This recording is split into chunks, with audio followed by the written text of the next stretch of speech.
Hey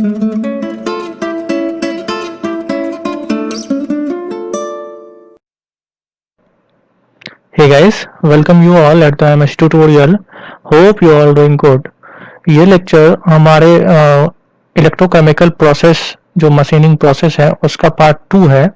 अगर आपने अभी तक पार्ट 1 नहीं देखा है तो सबसे पहले उसे देखें, मैंने लिंक डिस्क्रिप्शन में दे दिया है। तो अब हम इस लेक्चर को कंटिन्यू करते हैं। इस लेक्चर में मैं आपको ये बताऊंगा कि कितने अमाउंट में मशीनिंग होता है। लास्ट लेक्चर में हमने देखा है कि प्रोसेस क्या होता है, वर्किंग क्या होता है और कैसे उसकी कंप्लीट इलेक्ट्रोकेमिस्ट्री के बारे में हमने देखा है। इस लेक्चर में मैं बताऊंगा कि इसका जो भी रेट है वो क्या है, कैसे कितने अमाउंट में मशीनिंग होता है, कितने अमाउंट में हम इलेक्ट्रिसिटी देंगे तो हमारा कितने अमाउंट में वर्कपीस का मेटल रिमूव होगा। तो जैसा कि हमने देखा है कि ये जो कंप्लीट प्रोसेस है फैराडेज लॉ पे बेस्ड है और फैराडेज लॉ ये कहता है कि मेटल का डिपोजिशन जो है अमाउंट वो उतना ही होगा जितना हम क्वांटिटी ऑफ द चार्ज देंगे, क्वांटिटी ऑफ इलेक्ट्रिसिटी जितनी होगी। यानी मेटल डिपोजिशन एम जो है वो डायरेक्टली प्रोपोर्शनल होगा क्यू के चार्ज। अब चूंकि हम चार्ज डायरेक्टली नहीं दे रहे हैं, करंट के फॉर्म में दे रहे हैं तो चार्ज इक्वल टू होता है आई टी। ओके, ये टी टाइम है, charge equal to I T. और जब ये प्रोपोर्शनलिटी कांस्टेंट हटा के हम इसको इक्वलिटी में कन्वर्ट करते हैं तो यहाँ पे जो ये कांस्टेंट आपको जेड दिख रहा है, ये जेड जो है इलेक्ट्रोकेमिकल इक्विवेलेंट है। ओके, इलेक्ट्रोकेमिकल इक्विवेलेंट है जो कि फैराडेज साहब ने दिया है।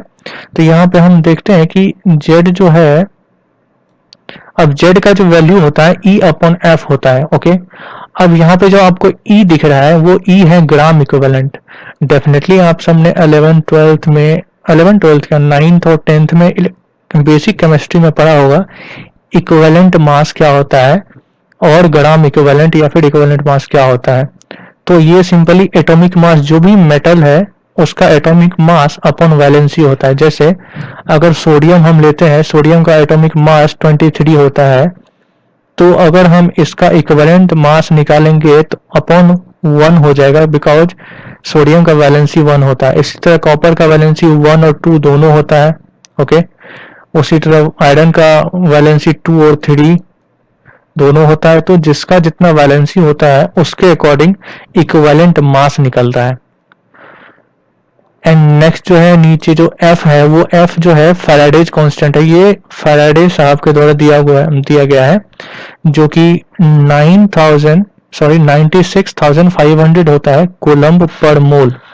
ये जो है कूलम्ब पर मोल, ये कोई कांस्टेंट नहीं है, ये आप ध्यान दीजिएगा, ये कांस्टेंट नहीं है, ये कूलम्ब पर मोल में इसका यूनिट होता है और इसकी वैल्यू होता है 96500।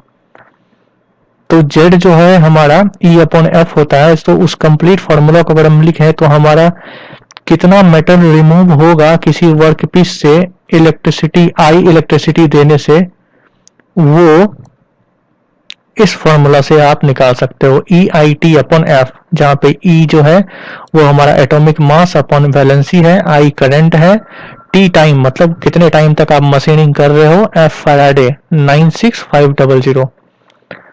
इसी एमआरआर को अगर आप ग्राम, तो ये जो यहाँ पे दिख रहा है मास हमें ग्राम में आएगा। ओके, ग्राम में अगर हम एमआरआर निकालें मतलब मटेरियल रिमूवल रेट आ गया, इसका मतलब टाइम के रिस्पेक्ट में हम देखना चाह रहे हैं। हम ये देख रहे हैं यहाँ पे कि हमारा जो मेटल वहां से मशीन होके निकल रहा है वो किस रेट से निकल रहा है, उसका कितना मास है और कितने टाइम में कितना मास निकल रहा है। यानी मटेरियल रिमूवल रेट का अगर यूनिट ग्राम पर सेकंड हो तो उसका जो फॉर्मूला हो जाएगा सिंपल, ये जो टी आपको दिख रहा है इस टी को आप नीचे कर दो, एम अपॉन टी आ जाएगा और यही फॉर्मूला हमारा हो जाएगा ई आई अपॉन एफ का। ओके, तो ये हो गया हमारा एम आर आर ग्राम पर सेकेंड में। ये एग्जाम्स में पूछे जाते हैं, डेफिनेटली ये बहुत सारे एग्जाम्स में गेट में भी ये पूछा जाता है। नेक्स्ट हम देखते हैं एम आर आर अगर हमारा वॉल्यूम के टर्म में हो।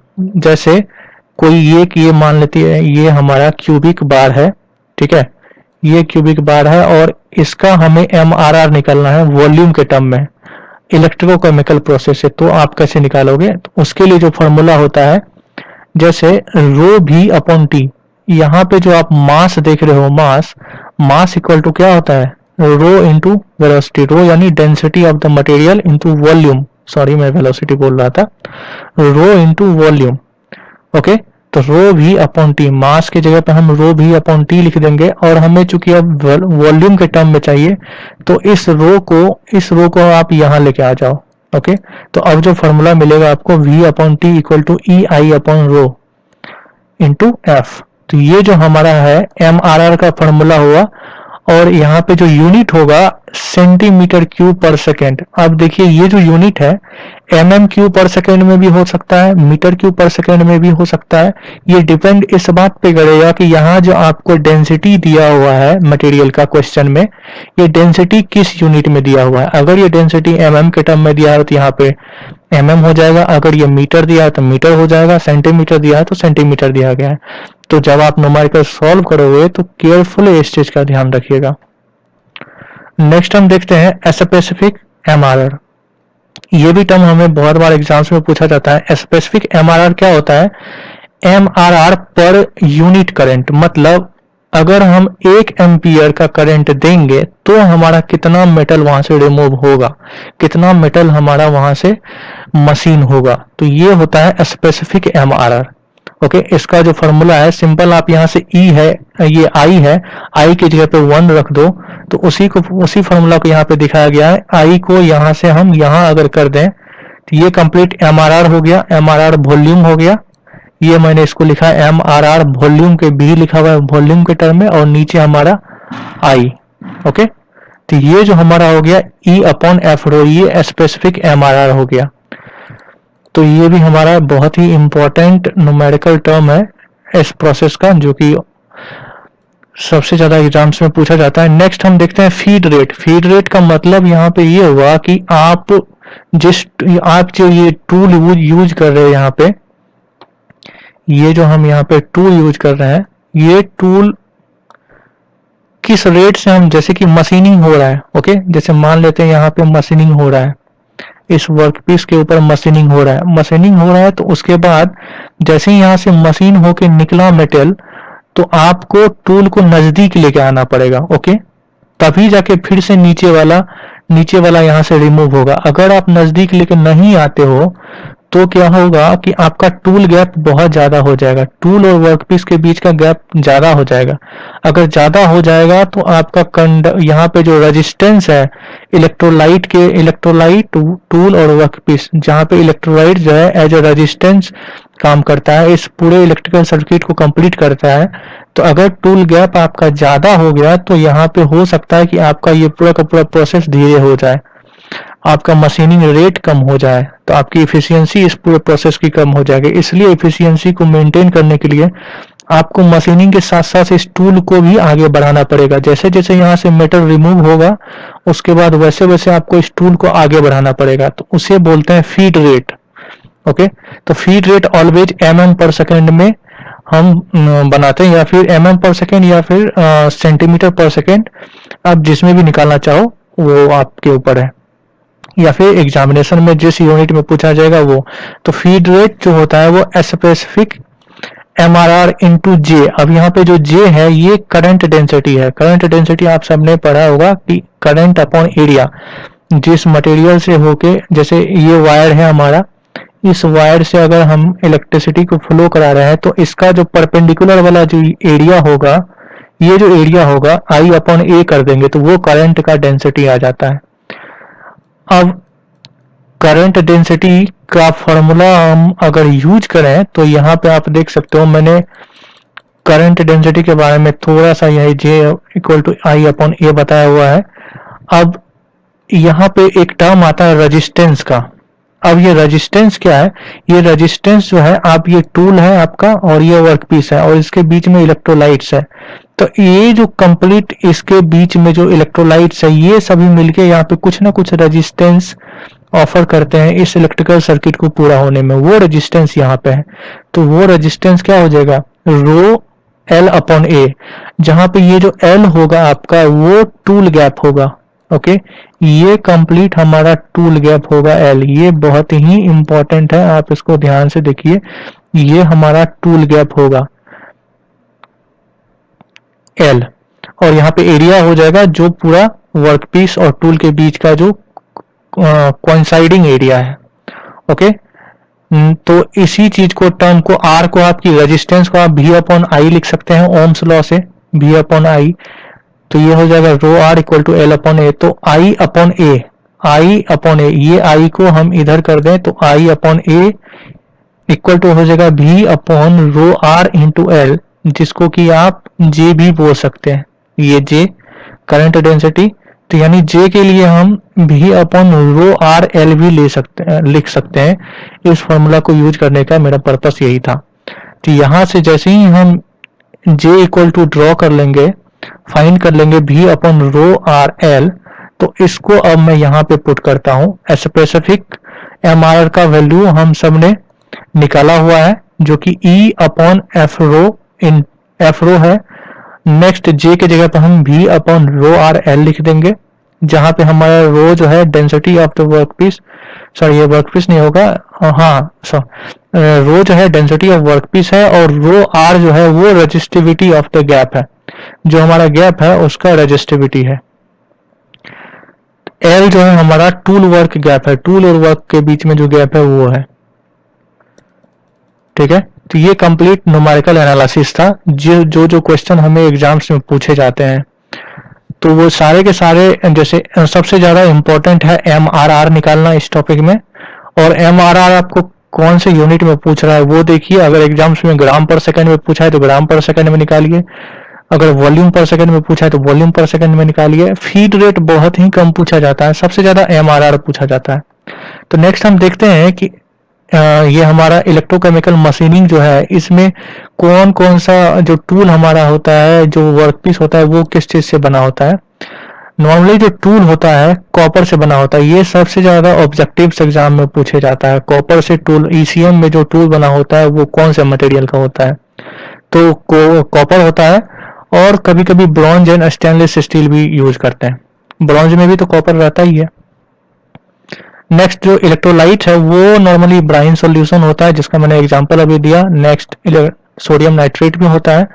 उसके बाद एल्कलाइन केमिकल्स भी होते हैं, like sodium hydroxide and sodium sulphate. ये सब हमारे इलेक्ट्रोलाइट्स होते हैं। और इलेक्ट्रोलाइट्स का जो स्पीड होता है, ये आप याद रखिएगा, बहुत ही हाई स्पीड होता है, 10 to 16 मीटर पर सेकेंड। नेक्स्ट हमारा जो पावर सप्लाई होता है वो DC सोर्स होता है, 5 से 30 वोल्ट। AC सोर्स भी दे सकते हैं, बट वहां पे एफिशिएंसी बहुत ही कम होगा और टूल वियर भी होने लगेगा।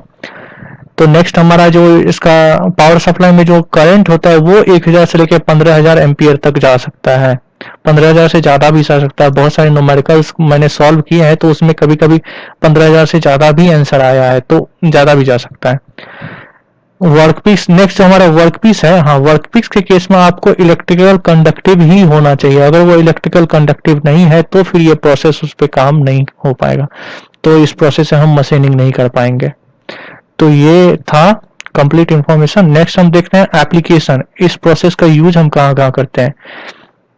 तो सबसे पहला जो एप्लीकेशन वहां पे होता है जहां पे हमको सरफेस फिनिश बहुत अच्छा सा चाहिए होता है, बिकॉज इस प्रोसेस में जो रिमूव होता है, मशीन जो होता है, पूरा का पूरा लेयर ही गायब हो जाता है। जैसे ही हम किसी भी वर्कपीस के ऊपर इलेक्ट्रोलाइटिक प्रोसेस करते हैं तो वो पूरा ऊपर का लेयर बाय लेयर वहां से मशीन होता है, मटेरियल रिमूव होता है। तो इस वजह से ये होता है कि सरफेस फिनिश जो होता है वो लाजवाब मिलता है। तो for removing layer from the workpiece, remove layer के फॉर्म में रिमूव करने के लिए, और सरफेस फिनिश जहां पे हाई चाहिए वहां के लिए। नेक्स्ट हम इसका यूज इलेक्ट्रोकेमिकल ग्राइंडिंग में भी करते हैं, फॉर मेकिंग होल्स, ग्राइंडिंग में भी करते हैं। नेक्स्ट हमारा machining of the complex shape cavity of the high strength. अगर हमारा बहुत ही कॉम्प्लेक्स शेप का कैविटी है जहां पे आप किसी भी कन्वेंशनल ड्रिल बिट को या कुछ भी मशीनिंग टूल को अंदर नहीं लेके जा सकते, वहां पे आप आराम से इलेक्ट्रोलाइट्स को भेजो, वो आपका मशीनिंग करते हुए बाहर निकाल देगा। तो वहां पे हम इसका यूज बहुत ही अच्छे से कर सकते हैं। नेक्स्ट हमारा है एरोस्पेस इंडस्ट्री में सबसे ज्यादा प्रोडक्शन इसका यूज किया जाता है। जैसे टरबाइन ब्लेड्स को बनाने के लिए, जो एरोस्पेस इंडस्ट्री में जो टरबाइन ब्लेड्स होते हैं जो जेट इंजन में यूज होता है, वहां पे इसका यूज किया जाता है। नेक्स्ट ये जेट इंजन पार्ट्स का भी, इसको भी मैन्युफैक्चर करने के लिए किया जाता है। नेक्स्ट है हमारा use in micro machining in electronics industry. ये यहाँ पे भी बहुत ही इंपॉर्टेंट यूज है इसका। इलेक्ट्रॉनिक्स इंडस्ट्री में माइक्रो मशीनिंग के लिए छोटे छोटे, जो कि इलेक्ट्रॉनिक सर्किट बहुत ही छोटे छोटे होते हैं, तो वहां पे इसका यूज किया जाता है। वहां पे इसका यूज इस तरह से किया जाता है कि जैसे ये पूरा का पूरा सर्किट हुआ, यहाँ पे कुछ कंडक्टिव पार्टिकल्स है, कुछ कंडक्टिव पार्ट्स है, कुछ नॉन कंडक्टिव है। तो आराम से अगर कंडक्टिव को करना चाहते हो तो पूरा को पूरा इलेक्ट्रोलाइट्स में डुबा दो, तो आपका जो कंडक्टिंग पार्ट्स है उसका मशीनिंग हो जाएगा, और बाकी आपका जो नॉन कंडक्टिंग पार्ट्स है उसको कोई हार्म भी नहीं पहुंचेगा। तो इसलिए यहाँ पे यूज किया जाता है। नेक्स्ट है इसका also use for finishing forging die. Forging जो डाई होता है उसको फिनिशिंग करने के लिए, सरफेस फिनिश को सही करने के लिए, and also for deburring process. Next हम इसका एडवांटेज देखते हैं। एडवांटेज इसका है कि capable of the machining all the type. ये किसी भी टाइप का कंडक्टिंग वर्क पीस है उसको मशीन कर सकता है। कंडक्टिव होना चाहिए, उससे ये मैटर नहीं करता कि स्ट्रेंथ क्या है, हार्डनेस क्या है, बट कंडक्टिव होना चाहिए, that's it.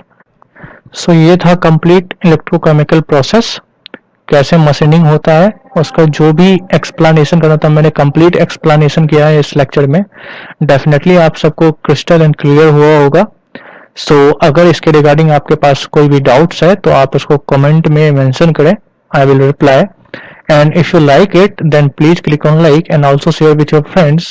And for more such video, please subscribe the MS tutorial. Thank you so much.